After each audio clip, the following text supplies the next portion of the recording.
Okay, let's dive deep. We have a pretty fascinating stack of source material here today, sent in by you, our listener. It's drawn from excerpts of a text file referred to as 78.txt. Think of it as a really detailed kind of inside look at the White House during a specific crucial period. That's right. And based on these pages, our mission today is really to unpack an internal perspective.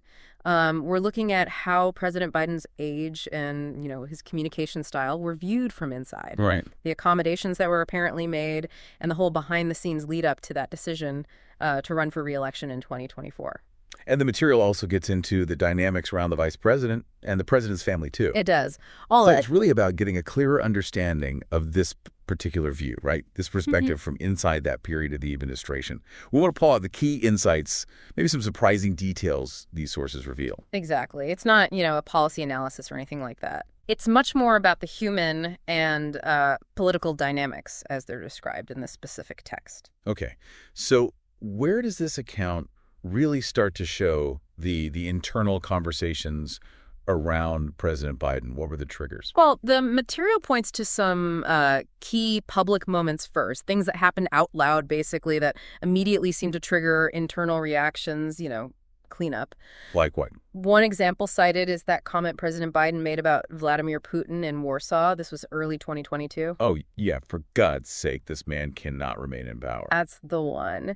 And then just a few months later, he was in Tokyo, and he responded yes when he was asked point blank if the U.S. would get involved militarily to defend Taiwan. Right, another big one. And the text notes that in, both of those instances, senior White House aides, they apparently went into damage control mode pretty quickly. Try to walk back the statements, as they say. Yeah, exactly. Or at least manage the perception, because the comments seem to go beyond the administration's sort of established positions at the time. So what's the internal explanation given in this document for those kinds of moments? Is it just gaffes or? Well, it's interesting. It's referred to in the text simply as Bidenness. Bidenness. Yeah. One senior official is quoted explaining it as the president struggling to communicate nuance and having, quote, a hard time pretending otherwise when he felt really strongly about something. So less like a mistake and more like unfiltered feeling. That seems to be the framing here. But, an unfiltered feeling that still required immediate cleanup by staff. Okay. Beyond just communication style, the physical demands of the job, especially given his age, that comes through in the text too, right? What kind of accommodations are mentioned? There's one specific example given about splitting a planned 10-day overseas trip into two separate parts. Why? Too demanding. Apparently, an aide is quoted calling the original packed schedule just crazy. It sort of illustrates the physical toll that they felt needed to be managed. And it wasn't just travel. This material, it presents some data showing a pretty significant reduction in his public interactions compared to, say, past presidents. How stark are those numbers? They're pretty stark, yeah. By a certain point mentioned in the text, he'd apparently given only 38 interviews. 38? Compared to? Compared to over 100 for his two immediate predecessors. And fewer than a third of the press conferences President Clinton held by the same point in his term. Wow. The material makes the point that someone who was once known by reporters as an easiest quote was now, quote, being hidden away. That's a huge shift. Why? Why does the document say this was happening? It lists, 4 internal reasons? It does, yeah, 4 distinct reasons. First, there's this acknowledged sense within the White House that his communication abilities, they had diminished since his time as vice president. Okay. And one official offers a really poignant, very personal explanation for this, linking it directly to the death of his son, Beau, saying, quote, part of him died that never came back. Wow. That's incredibly heavy. Okay, what are the other reasons given? Second is that Bidenness, we just talked about the difficulty with nuance, the unfiltered comments. Right. Third, the text points to the president's obsessive need to prep. Obsessive. That's the word used. Apparently, this demanded hours and hours of preparation for even a single interview, and it often ended up disrupting the schedule because, the internal feeling, as it's put, was, we don't have time for this. Okay, so diminished capacity, his natural style causing issues, and this intense, time-consuming prep. What's the fourth factor? The material cites a strategic sense that the whole media landscape had just fundamentally changed. How so? They felt that these long sit-down interviews with what they call legacy media outlets, they just weren't as beneficial anymore. The feeling was, quote, we were not going to get what we needed out of it. So less bang for the buck, essentially, in terms of time and energy. Exactly. It was seen as a less effective use of his limited energy and time, a mix of personal limitations and strategic media calculation. There's a quote in here from a senior official who worked closely with him. Sums it up pretty well. Yeah, this official is quoted saying that while the president's decisions were always solid and deeply considered, the communication of those decisions was never easy for him throughout his presidency, and in fact, it got worse. It got worse.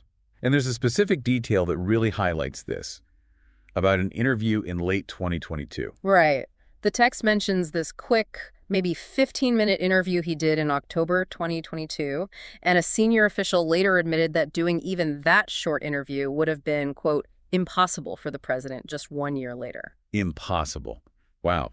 That really paints a picture of the perceived rate of change, doesn't it? It really does. And the material suggests these kinds of accommodations, this sort of isolating strategy, it just continued. Yeah. Maybe even accelerated. Yes, it notes that by 2023 and into 2024, as matters apparently deteriorated to an alarming degree, his staff and advisors were essentially, quote, grading him on a curve compared to his former self. Grading him on a curve. Okay, let's pivot slightly. How did all of this impact something like, say, speech writing? That must have been a challenge. Oh, definitely. The text describes how the speech writing team saw these difficulties firsthand, up close, and they adapted their whole process. Oh, what did they notice? They noticed him flubbing lines more often. They saw that longer speeches or maybe more complex ideas, they just weren't landing with audiences anymore. He started sounding more like he was just reading rather than, genuinely selling the concepts. So the writing itself had to fundamentally change. Absolutely. According to this material, everything got shorter. Shorter speeches, Shorter paragraphs, even shorter sentences. The vocabulary apparently shrank, too, became simpler. And they increased the reliance on those established go-to lines that seemed to resonate. like build the economy from the middle out and the bottom up. Exactly like that. Lines that were tested and worked. And this wasn't some top-down order like write simpler speeches. It was more organic. That's how it's presented, yeah. The speechwriters weren't explicitly told to simplify. They adapted because they, quote, noticed what worked better. The text says they were slowly adjusting to his diminished capabilities. And it contrasts that sharply with his past, right? He was known as a powerful speaker. A rousing orator, the text calls him. It notes he no longer had that booming voice or the same kind of energy. There's that anecdote in the text from an ethanol event in Iowa where he apparently muttered something. Yeah, he reportedly mumbled, I'm starting to bore myself here. Oh, wow. And the material notes that even his aides saw it, that despite all the prep, he himself sensed he wasn't really connecting, wasn't landing the argument. And the text also touches on how hard it was to talk to him directly about these struggles. It does. It mentions he could be defensive. It specifically points to his reaction to a news piece that framed his verbal stumbles as being linked to his lifelong stutter. Which he felt he'd overcome. Right. He felt he'd overcome it, so linking present issues to it was apparently sensitive. This increasing reliance on support. It wasn't just for public speeches, was it? The text mentions more teleprompters, more note cards, even in private. Yes, that's a key point here. It notes their increased use even in, quote, private discussions, such as cabinet meetings. Cabinet meetings? Really? How did that work? Well, the preparation for these meetings is detailed. Staff reportedly called the departments beforehand to basically prep the answers the cabinet secretaries would give. So even after the press leaves the room? Even after the press left, the conversations remained, quote, largely scripted. That's quite surprising. Did the cabinet secretaries notice? What did they think? The material quotes 4 anonymous cabinet secretaries who apparently gave some pretty candid feedback later. Like what? They described the meetings as, quote, terrible and at times uncomfortable, and they were from the beginning. They felt they were so scripted and lacked any real dialogue.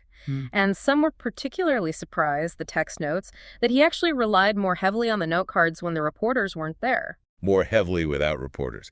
That is unexpected. It is. One of these cabinet secretaries, the text says, privately expressed significant doubt about a re-election campaign way back in 2022. Just thought, quote, there's just no way. He's too old. That's a really striking internal view from a cabinet member. It really is. However, the text is careful to include counter-arguments from some Biden aides, too. Okay, what was their take? They pushed back. They suggested, cabinet meetings are always stilted affairs and a time suck anyway. Fair enough. And they argued the president was actually more probing in smaller meetings, more engaged one-on-one or in smaller groups. They claimed they didn't sweat the occasional bad speech or his more frequent use of note cards. How did they explain that away? They equated getting used to it to an actor adjusting to a bad fake accent. Sort of, you just get used to it. It doesn't mean the actor can't act. An interesting analogy. Okay, let's move outside the immediate White House bubble for a moment. This account brings in figures like David Axelrod, the former Obama strategist. He was apparently getting worried. Yeah, growing increasingly worried is the phrase used. The text traces the history between Biden and Axelrod a bit. Right, didn't they talk about age way back in 2008? They did, before the VP selection. Biden was 65 then, and the discussion apparently included the assumption that he was, quote, certainly not going to run for president at 73. Axelrod reportedly joked later that he ended up running at 77. The text highlights Axelrod being really struck in 2018 by how much Biden seemed to have aged in just a couple of years. Shocked is the word used. He thought Biden looked like he'd aged 10 years. Notice a stiffer gait, a softer voice, a big contrast to the past athleticism Axelrod had seen at the White House gym. And Axelrod actually gave Biden advice on how to handle the age issue, didn't he? He did, according to the text. He advised him to just own it. Look, I am old, but I hope that with age comes some experience and wisdom.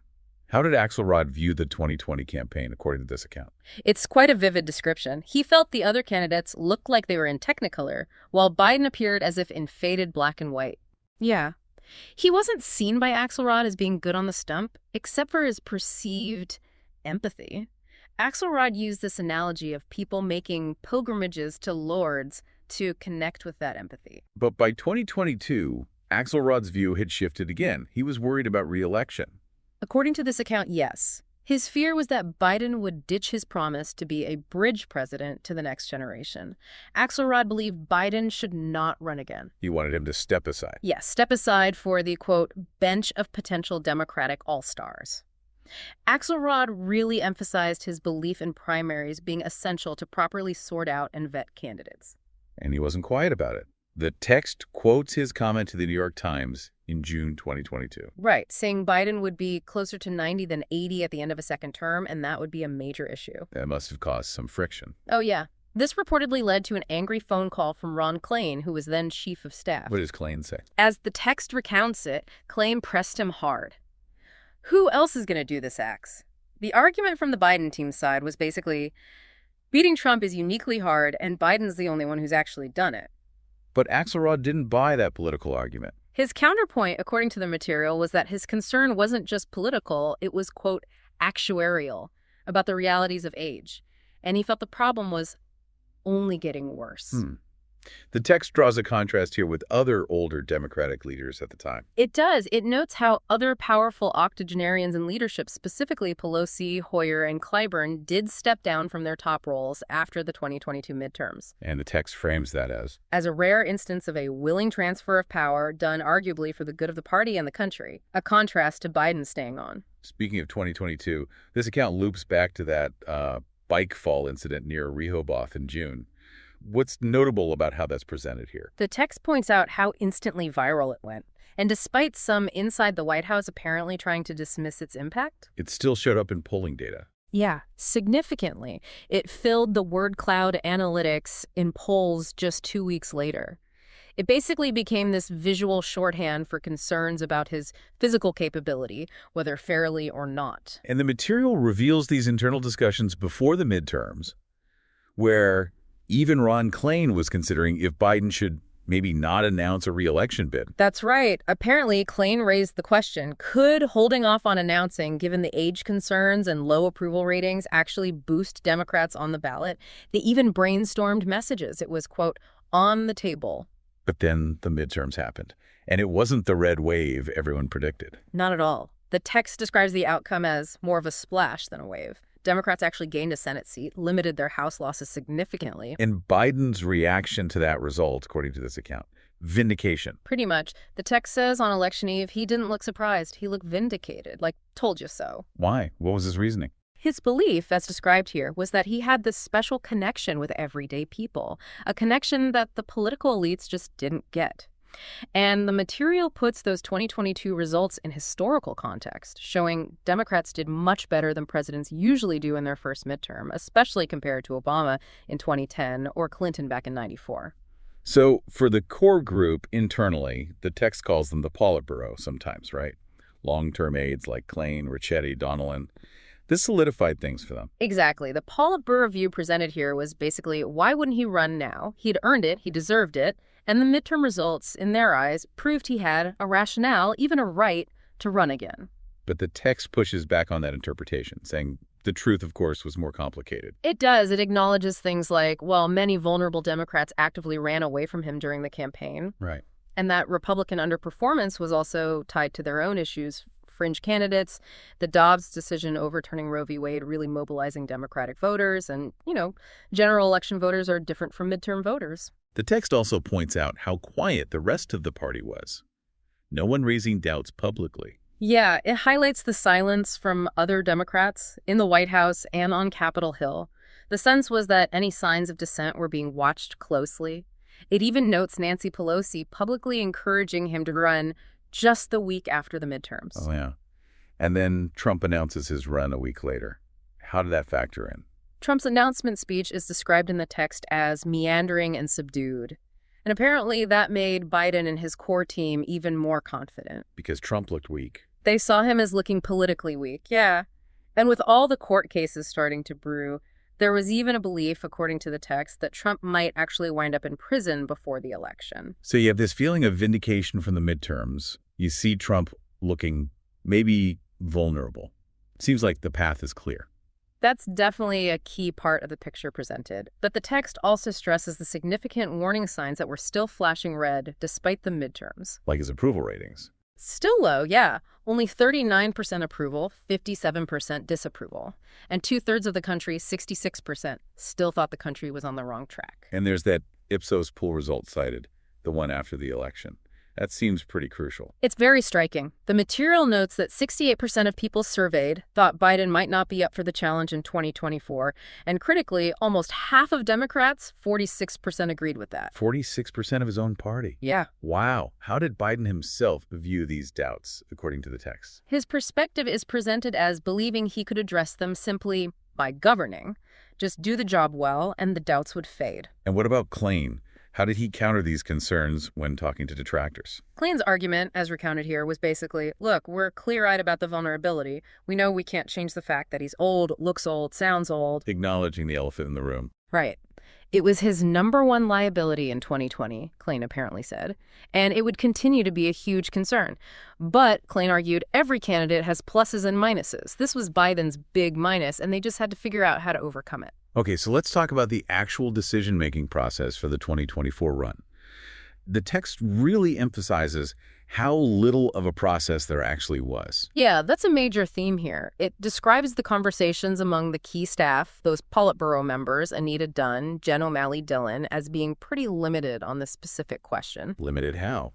What really stands out in this account is the statement that, quote, there was no formal meeting between them and the president to hash it out.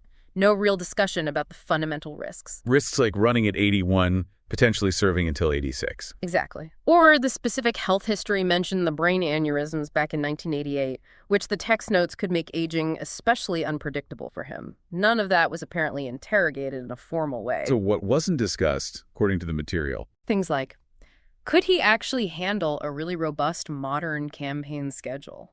Was he willing to step down if he seriously struggled physically or mentally in a second term? Was there full confidence that the vice president was ready and able to take over if needed? These crucial questions, the text says, weren't formally addressed. So if there was no big meeting, no real debate, how was the decision actually communicated internally? According to this account, Mike Donnellan, one of the senior aides, simply made it clear that he had talked to Biden and the president was running.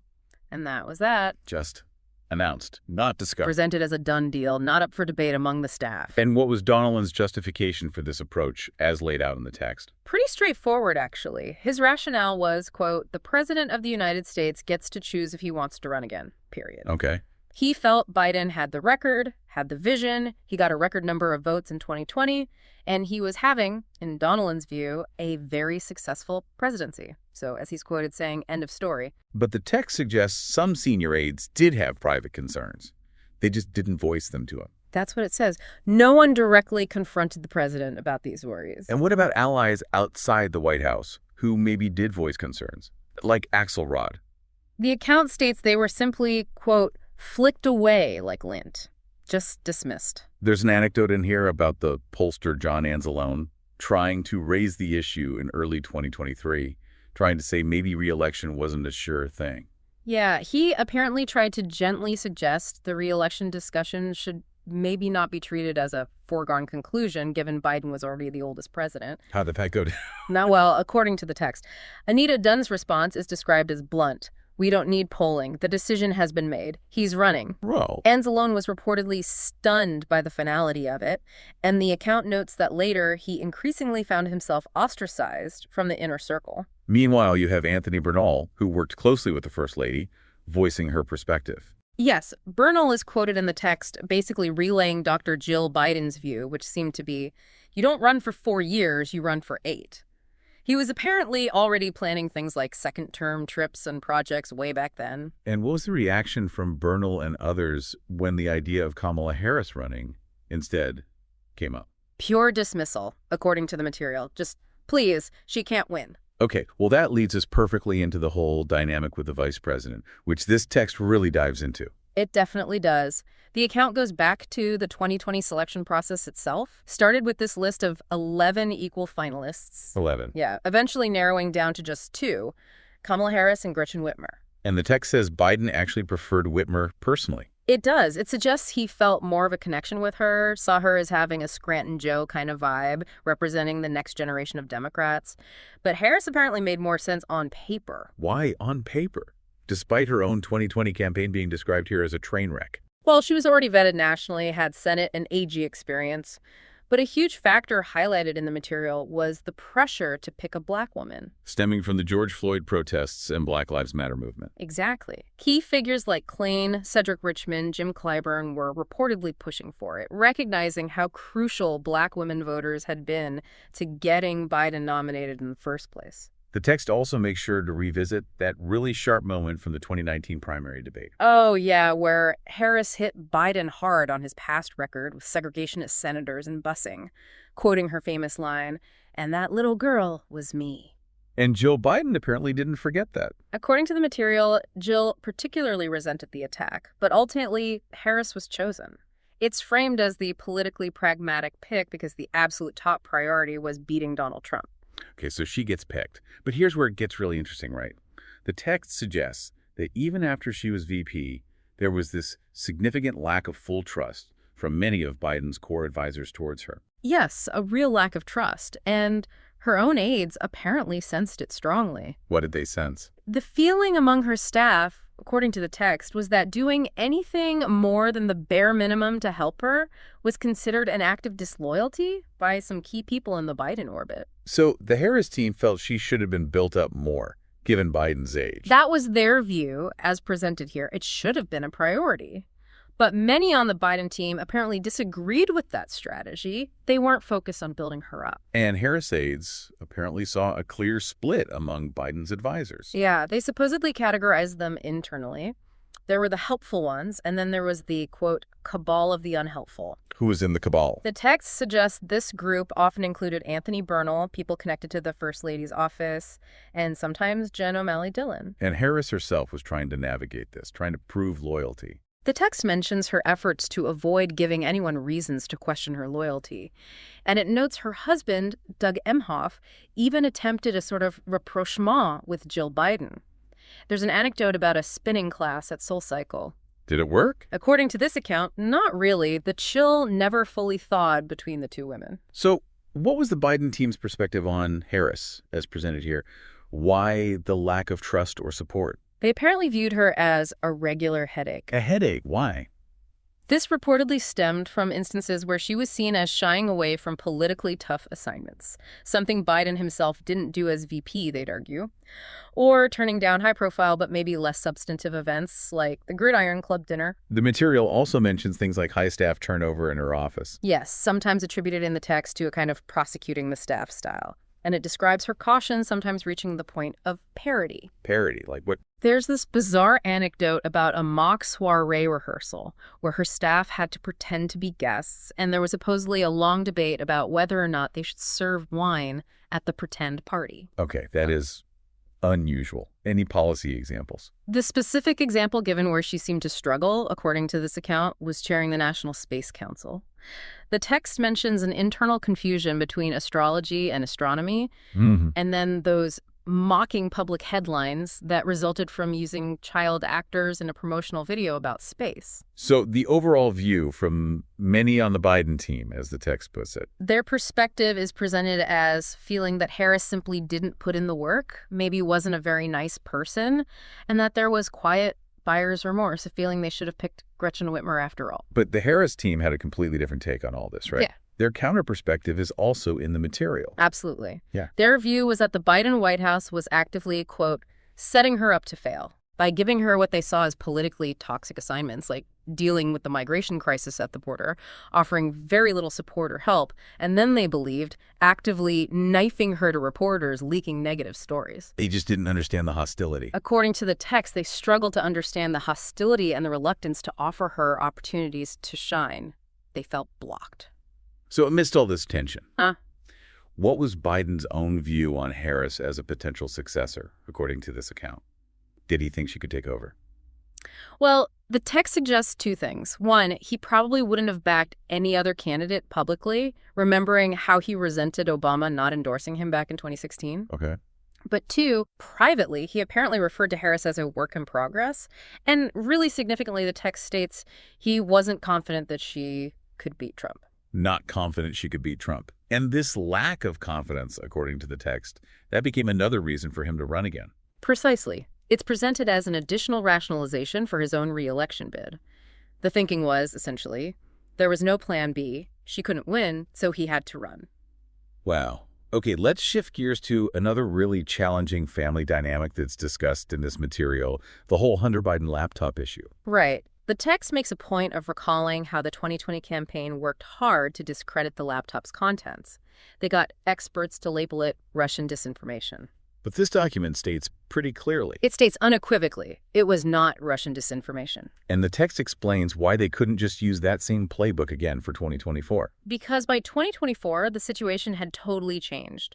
Prosecutors from within Biden's own Justice Department were using the very real, very scandalous evidence found on that laptop as part of their investigations into Hunter. So while the White House was still publicly refusing to acknowledge the laptop was real, behind the scenes, the text notes, the Democratic National Committee, the DNC, had quietly obtained a copy of the hard drive's contents. They knew what was on it. And the material describes a private meeting. Bob Bauer, a White House lawyer, met with Joe and Jill Biden. Yeah, in early 2023, to basically walk them through all the sordid details found on the laptop. Why? To prepare them. Exactly.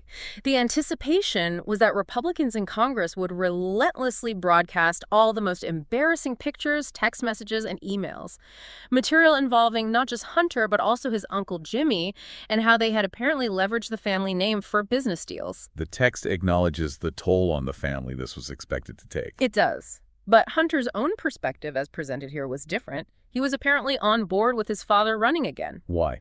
He believed the Republicans would overplay their hand with the attacks, and he saw it as an opportunity for him to fight back and maybe redeem his reputation. The text adds a little commentary there, calling that belief delusion. It does. And it mentions an internal phrase that was sometimes used, don't say mean truths. Sort of, don't acknowledge the difficult realities. And the material refers to the, quote, unacknowledged ugliness of Hunter's personal life. Things like alleged influence peddling, infidelities, drug use, denying a child born out of wedlock, all largely brushed aside. Brushed aside internally, the text suggests, because he claimed he was doing so much better now? The text frames the whole family dynamic in an interesting way, saying the 2020 campaign and then the presidency itself kind of acted as glue for them. Yeah, creating a shared purpose. Hunter is even quoted calling it a love story about the family withstanding tragedy together. But there was also real anxiety, right? About Trump's threats. Definitely. The family's anxiety about Trump's repeated threats of retribution against them is highlighted. Trump calling them an organized crime family, pledging to appoint a real special prosecutor to go after them. And the text presents this really unique situation. It's striking. It describes two candidates, Biden and Trump, both claiming they were running again mainly to protect the country from the other guy. But this text suggests they also both had very real reason to run for the purpose of protecting themselves from potential legal jeopardy or political attacks. A very complex set of motivations. Finally, this account places a lot of emphasis on the influence of Dr. Jill Biden. Huge emphasis. The text notes her EDD, her preference for being called Dr. Jill Biden or Dr. B, and her role is described as being this strong protective force around the president. A key supporter of running again. A chief supporter of the re-election decision, yes. And, really crucially, she's characterized in this account as a chief denier of his deterioration. Why? What was her motivation, according to this? Simple love and belief, it seems. The text suggests she just wanted to love Joe. She genuinely believed he was a great president, and her feeling was just, if he wanted to run, she would be there to support him, period. And her influence wasn't just personal support, right? The text says she was involved operationally. It details her continued influence from the campaign right into the White House, sitting in on job interviews for potential staff, for example. And Anthony Bernal, whom we mentioned earlier, is described as working very closely with her. Incredibly closely, helping place people loyal to them, reportedly kept score of who was with them and against them. And the text quotes someone saying, Jill remembered every slight committed against the people I love. So Bernal wielded significant power through that relationship. His influence, as detailed here, sounds pretty extensive.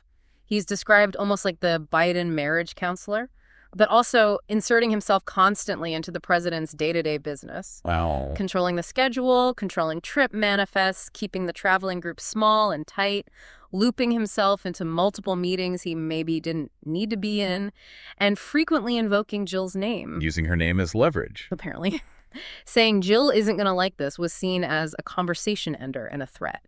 And just getting Anthony approved on something became this internal signifier that it was okayed by the highest levels. The text does acknowledge he could be abrasive. It does.